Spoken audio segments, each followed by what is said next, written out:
Good morning, everyone. Bonjour tout le monde. Look forward to taking your questions in a moment, but just in advance, I'd like to address 3 points in particular. First, the evolving situation in the Middle East. Secondly, I'll touch briefly on our meetings in India. And then finally, the work ahead here over the next 48 hours in Australia.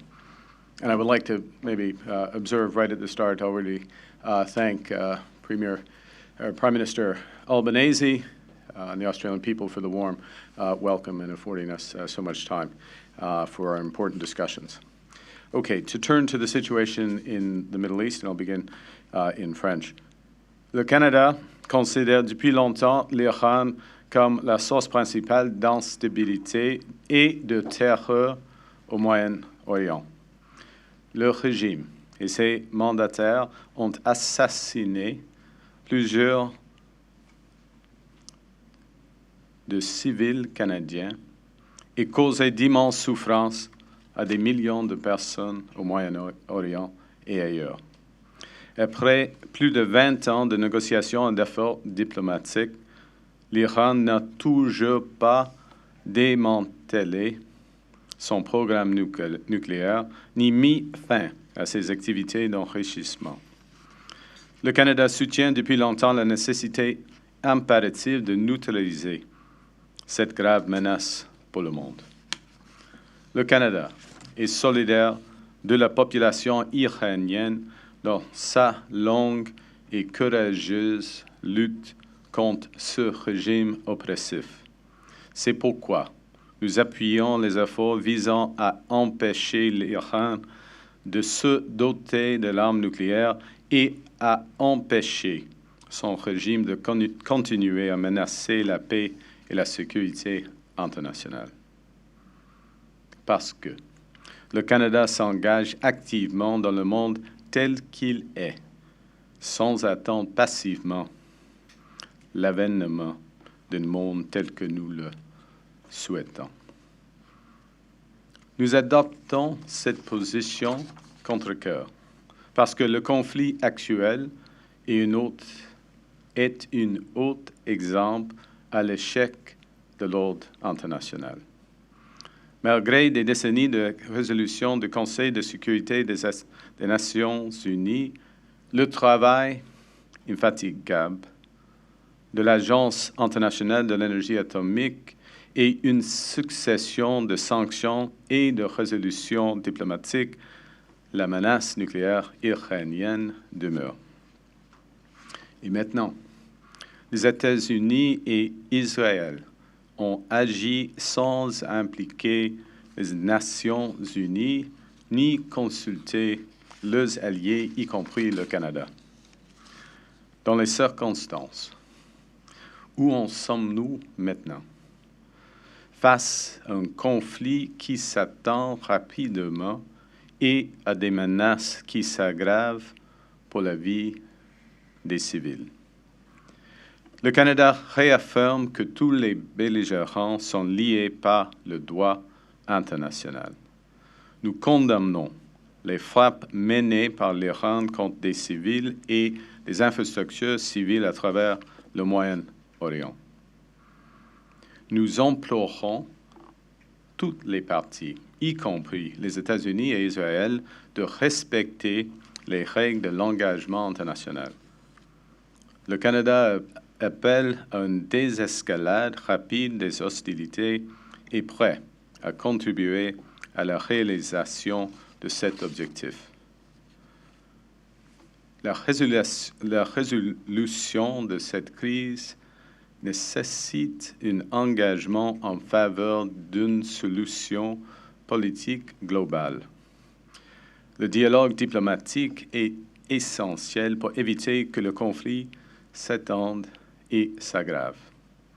Les civils innocents doivent être protégés et toutes les parties doivent s'engager à trouver des accords durables pour mettre fin à la prolifération nucléaire et à l'extrémisme terroriste.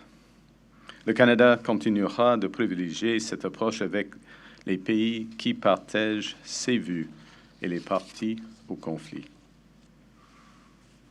Canada has long seen Iran as the principal source of instability and terror in the Middle East. The regime and its proxies have murdered hundreds, including Canadian civilians, and caused untold suffering for millions of people in the Middle East and beyond.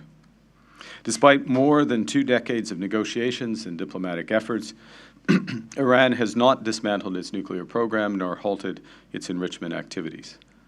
Canada has long supported the imperative of neutralizing this grave global threat. Canada stands with the Iranian people in their long and courageous struggle against the regime's oppressive rule, which is why we support efforts to prevent Iran from obtaining a nuclear weapon and to prevent its regime from further threatening international peace and security. Because Canada is taking the world as it is, not passively waiting for a world we wish to be.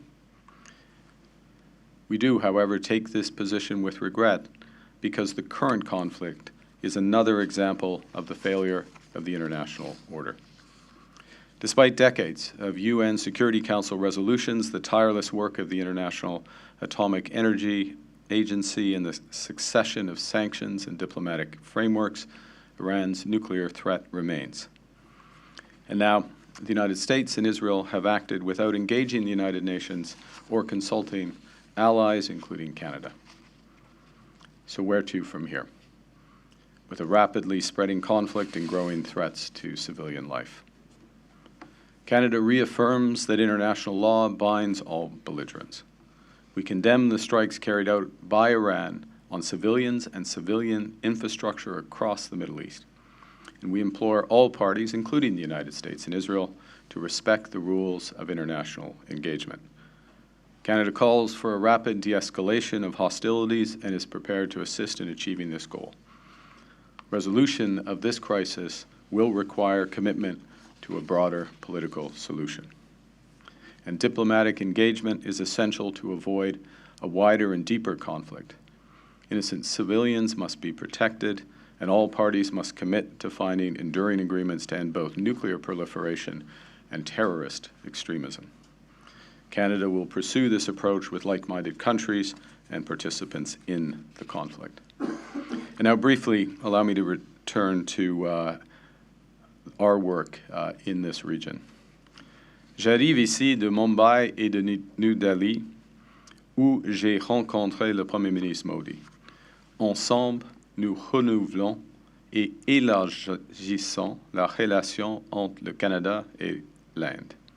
As outlined in our joint statement, Canada and India are forging a new strategic partnership in energy, in talent, in innovation, and artificial intelligence. Foundational to this partnership is the new Comprehensive Economic Partnership Agreement, which we aim to conclude this year. We're working fast and already seeing strong results. In India, we secured over $5 billion in commercial agreements that will deepen cooperation between Canadian and Indian businesses, attract investment into our communities, and help double two-way trade to over $70 billion by 2030. The Government of India and Cameco's $2.6 billion uranium supply agreement will support India's civil nuclear energy program and our shared commitment to clean, reliable baseload power. We also launched Canada-Indian Talent and Innovation Strategy, backed by 13 educational partnerships between our leading universities. During my visit, in addition to ministerial and official level meetings, there has been more engagement between the Canadian and the Indian governments over the course of less than the past year than in total over the past 2 decades. This is a reflection of the world we face today and the ambitions of both our nations to build and diversify. Alors que nous réunons avec les grandes puissances mondiales, nous resserrons nos liens avec nos partenaires les plus proches. C'est cette mission qui nous amène en Australie pour la première visite bilatérale du Premier ministre canadien dans ce pays depuis près de 20 ans. Pour marquer ce moment important dans les relations entre le Canada et l'Australie, j'ai eu l'honneur d'accepter une invitation à prononcer une allocution demain au Parlement à Canberra. In the coming 2 days, we will focus on forging new partnerships in investment, defense, security, critical minerals, and artificial intelligence. Australia is a natural partner for Canada in these areas and many, many more, areas that will deliver enormous benefits to both our peoples.